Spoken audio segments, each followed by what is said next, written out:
এ ভাই 20টা টাকা ধার দে রে, আমার খুব দরকার, কাছে 1 টাকাও নেই। अच्छा। আমি কি টাকা বানার মেশিন রে? তাই তুই আমার কাছে বারবার টাকা চাস? আমি কই টাকা পাবো এতগুলো? बात तो सही है। 20টা টাকাই তো চালাম, দে না, তুই ছাড়া কে আছে আমার আর? তুই তো আমার একমাত্র বন্ধু, দে না ভাই, দে রে, দে দে। শালা তোর সাথে আর পারলাম না রে। এ ধর নে। এ ভাই শুন শুন। এর বোকাচোদা, 20টা টাকা দিছিস তার জন্য যে ভাবটা দেখাছিস, মনে হয় তোর জমি আমাকে লেগে দিছিস, তোর কি ঘর আমাকে লেগে দিছিস? আরে 20 টাকা দিব, যা, যখন সময় হবে তখন দিব, ভাবচোদাই।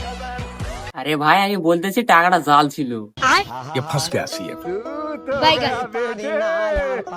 এ ভাই দে রে ভাই, দে দে দে রে ভাই, দে না, দে না ভাই, 20টা টাকা দে ভাই, দে ভাই, দে রে। এ ভাই আমি বুঝতে পারি না, দে ভাই, দে দে, আর কমো না, আর কমো না, যা, এই যে কাম ধরলাম, দে না ভাই, দে।